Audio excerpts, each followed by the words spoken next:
Hello YouTubers, this is 777 Die Hard Forever, coming at you with another highly anticipated and highly recommended model as I continue to play catch up. Today I'll be doing a review on the Gemini Jet's vintage commemorative Northwest Airlines Boeing 747-400 jumbo jetliner aircraft in their retro Northwest Orient bare metal polished livery scheme in a 1/200 scale model in the flaps up version. I purchased this model from Easy Toys, and their website address is www.easytoys.com. But first, before I go into details about this particular vintage commemorative aircraft model, please allow me to share you some information about the history of Northwest Airlines and how they actually came about. Northwest Airlines was an American-based airline that was founded on September 1st, 1926 in Detroit, Michigan by the late Colonel Louis Britton under the airline's original name of Northwest Airways, a reference to the historical name for the Midwestern United States that was derived from the Northwest Territory and officially commenced operations shortly thereafter, sometime in 1927. Then a group headed by the late Richard Lilly, a businessman from St. Paul, Minnesota, purchased the airline 2 years later in 1929, as the airline continued to operate under the Northwest Airways name up until 1934, when Northwest Airways changed its name to Northwest Airlines, and the airline was officially incorporated under its new name of Northwest Airlines in the state of Minnesota. Then fast forward to July 15, 1947, when Northwest Airlines actually became the very first airline in the United States of America to begin direct service between the United States and Japan using a Douglas DC-4 airliner named Manila, as it also rebranded itself by another name, Northwest Orient Airlines, even though the company's legal name remained incorporated as Northwest Airlines. Northwest Airlines also became involved with the founding establishment of Tokyo-based Japan Airlines by leasing airliners and crew members to the airline in 1951, and for years Northwest Airlines was actually the largest foreign carrier serving the country of Japan. Whereas the headquarters of Northwest Airlines was located in the Minneapolis-St. Paul suburb of Eagan, Minnesota, while the airline's main hub and base of operations was located nearby on the grounds of Minneapolis-St. Paul International Airport, which is located approximately 10 miles of both downtown Minneapolis and downtown St. Paul, Minnesota.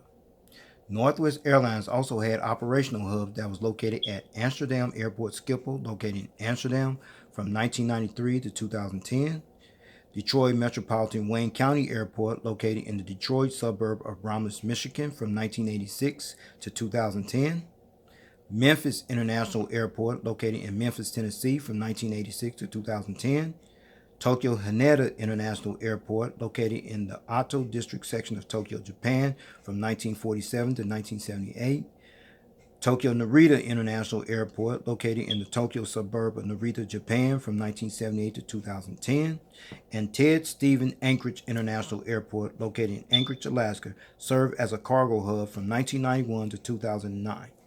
And the Focus City hub for Northwest Airlines was located at Indianapolis International Airport, located in Indianapolis, Indiana. And then on October 29, 2008, Northwest Airlines merged with Atlanta, Georgia-based Delta Airlines, as the airline continued to operate under its own identity, name, and brand until January 31st, 2010, and that's the day when Northwest Airlines officially ceased all operations and began flying under the Delta name from that day forward. Prior to the 2008 merger, Northwest Airlines had an operating fleet of 320 aircraft that included 16 Boeing 747-400s, including this one you're looking at here, with no unfulfilled orders pending on this particular aircraft type, as the entire Northwest Airlines fleet was officially integrated into Delta's fleet on December 31st, 2009. And the Boeing customer code for Northwest Airlines for this particular aircraft was 51. All right, everyone. Let's take a look at the front of the box, and what you see at the top of it is the engraved gold Gemini 200 decal, the Northwest billboard title, the airline's former logo, the computer-generated picture of the aircraft type, the 1/200 scale die-cast model, and item number information you see at the front of the box. All right, now looking at the back of the box, what you see is the engraved gold Gemini 200 decal. Some more information you see there, the Boeing official licensed product decal, as well as the social media pages of Gemini Jet you see on the right. You can pause and read that information if you like, but in the meantime, I'm going to keep this moving. All right. All right, now you're looking at the top of the box, and what you see is the engraved gold Gemini 200 decal, the adult collectible model and warning information, as well as the item number information you see at the top of the box. All right, now you're looking at the bottom of the box, and all you see there pretty much is the engraved gold Gemini 200 decal at the bottom of the box. All right, now you're looking at the left side of the box, and what you see is the engraved gold Gemini 200 decal, the 1/200 scale die-cast model and item number information, the computer-generated picture of the aircraft, as well as the aircraft type you see on the left side of the box. All right, now you're looking at the right side of the box. It's pretty much the same information on the left side of the box I just showed you earlier, okay? All right, now you're looking at this nice little metal model stand that came with the model you see there. And then you go to the top of it, you see that black padding there, everyone? The sole purpose of that black padding there, folks, is not only that pad protects your model, it also prevents from being damaged or scratched when you want to decide to put your aircraft model on this particular model stand, all right? Now you're looking at this plastic bag, and what you see in this plastic bag are the actual gear replacement doors, featuring the two little toothpicks for these gear replacement doors. Please stay tuned as I go into detail for the sole purpose of these gear replacement doors for this particular aircraft model, all right? All right, with all that information out of the way about the history of Northwest Airlines and how they actually came about, plus all the details here at the front of the box, plus the information at the back of the box, plus the actual model stand that came with the model, as well as the gear replacement doors and the two little toothpicks inside a plastic bag there. And with no further ado, everyone, here is the actual model out of the packaging box. Let's check it out. There it is, everyone. The vintage commemorative Northwest Airlines Boeing 747-400 jumbo jetliner aircraft in their retro Northwest Orient bare metal polished livery scheme in a 1/200 scale in the flaps up version. All right. Allow me to share some information about Northwest Airlines becoming the actual official launch customer of the Boeing 747-400 as you see here. Northwest Airlines became the official launch customer of the Boeing 747-400 aircraft variant when the airline originally placed an order for 10 aircraft of this type on October 22, 1985 at the Farnborough Airshow, and the airline's very first Boeing 747-400 jetliner aircraft, which bears the registration ship number November 663 Uniform Sierra, was officially delivered to Northwest Airlines on January 26, 1989, and the carrier's official service entry inaugural flight took place 2 weeks later on February 9, 1989, when it actually flew from Minneapolis-St. Paul International Airport in Minneapolis, Minnesota to Phoenix Sky Harbor International Airport in Phoenix, Arizona. Northwest Airlines eventually ended up ordering and operated as many as 16 of these iconic jetliners in their fleet and acquired their very last Boeing 747-400 jetliner aircraft, which bears the registration ship number N676NW on April 18, 2002. These aircraft were eventually integrated into Delta's fleet on December 31, 2009, after serving the Northwest Airlines fleet for 20 years as the airline's official flagship jetliner for the Minneapolis-St. Paul-based airline, as Northwest Airlines was one of 2 U.S. carriers that acquired the Boeing 747-400 aircraft variant, while the second U.S. airline carrier was none other than Chicago-based United Airlines, respectively. Now let's check out the livery scheme you see on this aircraft. This was the classic, iconic livery scheme for Northwest Airlines, which was formerly called the Northwest Orient Bare Metal Livery Scheme, as this particular livery scheme was first unveiled sometime in 1969 when the airline previously operated under the name of Northwest Orient up until the year of 1984, when the airline made the acquisition to purchase Republic Airlines, which resulted in dropping the Orient name part from the airline's name title in 1986, as it returned to operate under the name of Northwest, which is displayed on the fuselage of the aircraft.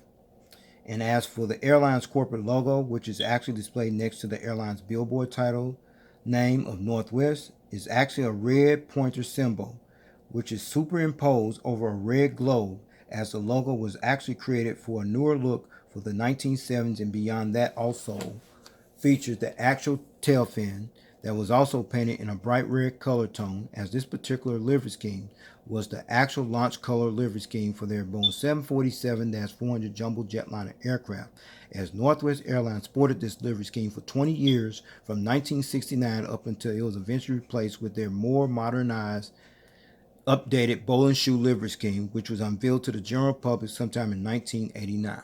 So, with all that information out of the way about this aircraft, how I became the official launch customer, as well as the livery scheme you see displayed on here, with no further ado, everyone, let us get down to business and allow me to show you all the details on this aircraft model. Shall we? Let's check out and let's begin. Alright, now you're looking at the front of the aircraft here on the port/left side. We're going to start at the front of the aircraft where you see the front nose landing gears, the landing gear struts, the landing gear lights. I'm going to give you a better visual view of that detail later on in the model review. You see the nose gear door featuring the ship number 6303. See the pitot tubes in the static port, the black radome nose cone. I'm going to give you a better visual view of that later on as well. Then you see the windshield wipers in the cockpit windows. I'm going to give you a better visual view of that, those details later on in the review as well. And then you see the Northwest billboard tiles right here, as well as the entire cheat line that goes from the front of the aircraft all the way back to the aircraft, as I mentioned earlier. There you go.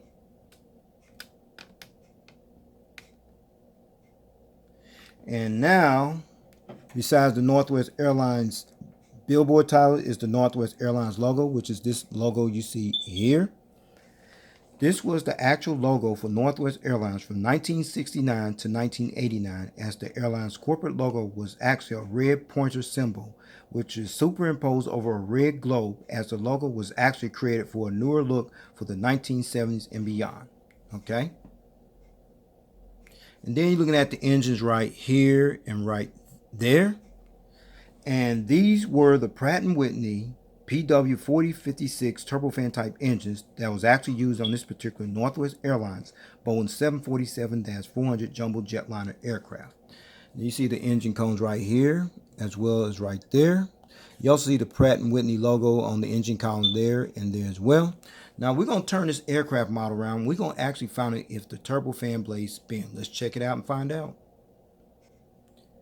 Now you're looking at both engines here on the port/left side. Let's see the outer engine blades right here. Yes, they spin over here. Perfect. Here, there as well. Perfect. And then you see the inboard landing light you see displayed there, as well as the front visual view of the outer bogie gears on this side of the aircraft, including the landing gear struts, as well as the landing gear doors. And then there's the center bogie gears you see there as well. Now you're looking at the engines on the starboard/right side of the aircraft. And do the fan blades spin over here as well? Let's find out. Yes, they do. Perfect. Engines here as well. Perfect. Yes. And then there's the inboard landing lights right there, as well as the front visual view of the nose outer bogie gears, including the landing gear struts, as well as the landing gear doors. And then there's the center bogie gear on this side of the aircraft as well. All right, now you're looking at the front of the aircraft where you got a better visual view of the cockpit windows, the windshield wipers, the black and white radome nose cone you see here, the nose gear door, the lights, the landing gear lights inside of the nose gear door right there, the landing gear strut, as well as the front visual view of the front nose landing gears. All right, now you're looking at the red painted wingtip device you see right here, as well as the red navigation light that sits next to this wingtip device. All right, we're at the back of the aircraft, and what you're looking at is the red tail fin of the aircraft, and what's on that tail fin is the American flag decal, which is this big flag decal you see there. And that particular flag decal represents the country where Northwest Airlines previously operated from as one of the major flag carrier airlines of the United States of America from 1926 up until the airline merged and integrated with Delta Airlines on January 31st, 2010. And right above the blue cheat line, inside the white cheat line, is the actual registration ship number. November 663 Uniform Sierra, which is this registration ship number you're looking at here. Registration ship number November 663 Uniform Sierra. This particular aircraft was the very first of 16 Boeing 747-400s that actually entered the fleet of Northwest Airlines. And the first test flight on this aircraft took place on December 8, 1988, and was officially delivered to Northwest Airlines on January 26, 1989. Then this aircraft was delivered to Delta Airlines after the Northwest-Delta merger took place on October 29, 2008, and painted the aircraft in Delta's current livery scheme shortly thereafter, and operated in the Delta fleet until this aircraft was eventually withdrawn from service on November 4, 2015, and was eventually flown to the Pinell Air Park Aircraft Storage Facility, which is located in Marana, Arizona, on the following day of November 5, 2015, where this aircraft remained stored up at until it was eventually broken up and dismantled in March 2017. Alright, I forgot to show you this feature. Now you got a better visual view of the outer bogey gears here on this side of the aircraft, which includes the landing gear struts as well as the landing gear doors. And then there's the center bogey gears right here, include the landing gear struts as well as the landing gear doors there as well. Now you're looking at the APU exhaust hole at the back of the aircraft, which literally stands for Auxiliary Power Unit, and there is an actual hole there. And then below the APU exhaust hole is the strobe light as well as the entire aircraft from the rear view angle. Check it out. There it is. The vintage commemorative Northwest Airlines Boeing 747-400 jumbo jetliner aircraft from the rear view angle. Alright, now you're looking at this aircraft from the starboard side. We'll start at the front here with the front nose landing gears, the landing gear struts, the landing gear lights, the landing gear door featuring the partial registration ship number on there. That is actually the fleet number 6303. The pitot tubes, the static ports, the black and white radome nose cone, the cockpit windows and the windshield wipers, the Northwest billboard title, the Northwest Airlines logo, the front cargo container loading door, the inboard landing lights, the Pratt & Whitney PW4056 turbofan type engine right here with the logo on the engine column there and there as well. The engine cones right there, and the gears you see right there as well. I'm gonna give you a better visual of those later in a minute. All right. Now you're looking at the painted red wingtip device on this side of the aircraft, featuring the green navigation light that sits next to this painted red wingtip device there as well. Now you got a better visual view of the outer bogey gears here on the starboard side, including the landing gear struts as well as the landing gear doors. And then there's the center bogey gear on this side of the aircraft as well, including the landing gear struts as well as the landing gear doors there as well. Alright, now you're looking at the back of the aircraft here, and what you see in the metal area is the rear cargo container loading door, the AFT bolt bin door, the registration ship number, as well as the American flag decal is on displayed on this painted red tail fin of the aircraft. Alright, before I show you this aircraft model from the aerial bird's eye view, as well as the undercarriage belly view in full detail, please allow me to let you check out one feature, which is the rolling gears. Let's check them out. Rolls pretty good so far. Perfect. And the gears tilt, as you can see there. And the front nose gear swivels as well. You see there, there, and there.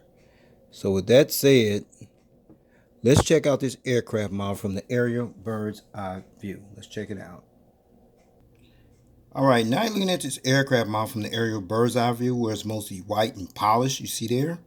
We're going to start at the front there. We see the radome nose cone, the windshield wipers, the cockpit windows, the power escape hatch door, and then you see up there the anti-collision beacon light, a couple high frequency antennas.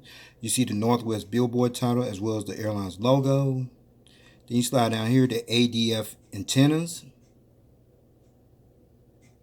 couple high frequency antenna. Then there's the vertical stabilizer known as the tail fin. Then there's the horizontal stabilizer featuring two little dots right there, as well as over here as well. If you didn't know, those two little dots, those are actually called illuminator lights, and the sole purpose of those illuminator lights that it used to light up this tail here when it used to fly at nighttime. Now let's check out the wings and the engines. Start the engines first. Engines there, and then the top of the wings. No wing walkway, but you got the flaps, slats, ailerons, spoilers, what have you. Fuel dump valve, as well as the winglet wingtip device you see there. Now let's check out over here. Engines there on point there as well. The wings, no wing walkway, but you got the flaps, slats, ailerons, spoilers, what have you on this side. Fuel dump valve, as well as the winglet wingtip device on this side of the aircraft as well.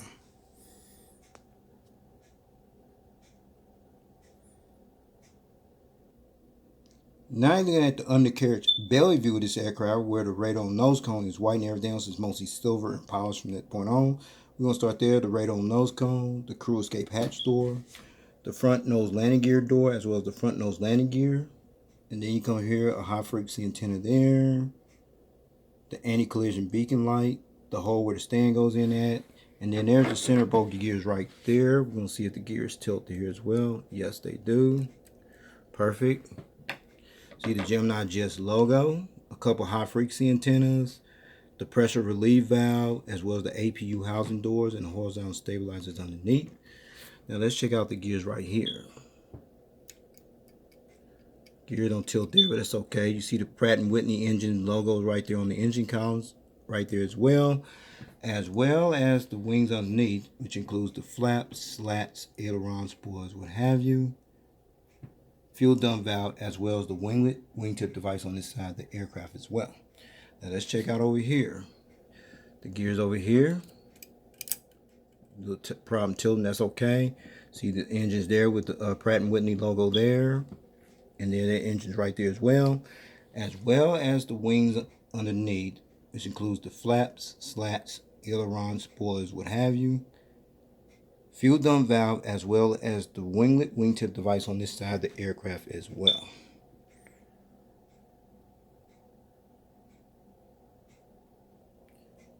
Alright, since I show you the aerial bird's eye view of this aircraft model, as well as the undercarriage belly view of this aircraft model in full detail, now I'm going to put it on that nice little metal model stand you see there that came with the model. And with no further ado, everyone, here is the model on the stand. Let's check it out. Alright, finally got this model on the stand with no problem, no hesitation. As you see it being displayed in the takeoff landing position, in the gears down position with the gears. Now, I'm going to let this model rotate in all directions, in a clockwise rotating direction. Starting with the port side you're going to hear.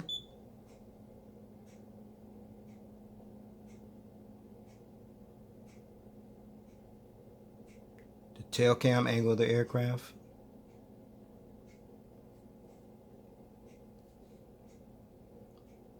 The starboard side of the aircraft.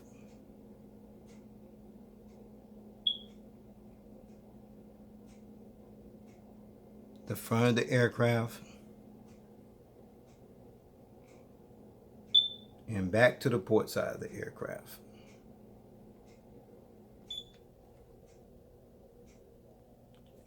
Okay, before I take this model to stand, I got it at this angle for a reason, and the reason is the magnetic gears that actually came with the model. So I'm gonna go ahead and take them off and let you see what I'm talking about. We're gonna start at the front nose landing gear first. That's magnetic, you can see there. The outer bogey gears here on the port side there. The center bogey gear here on this side as well. If I get that out, okay, that's magnetic.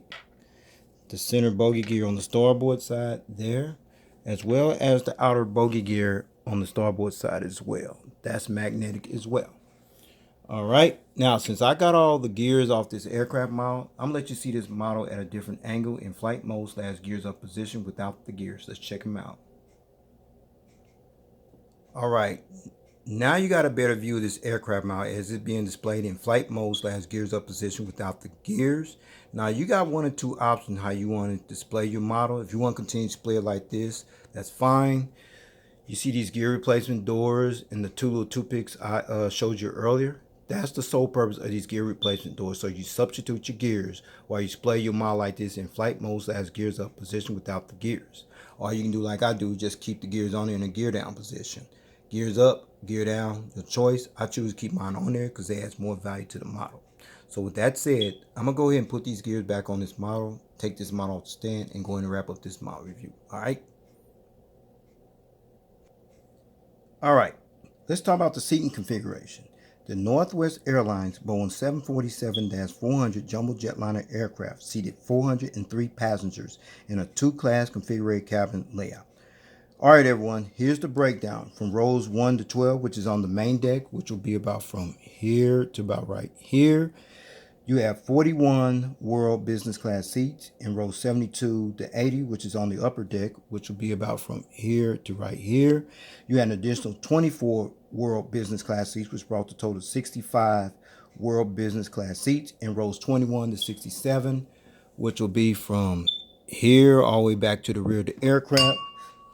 You have an additional 338 international economy class seats, which brings the total of 403 seats.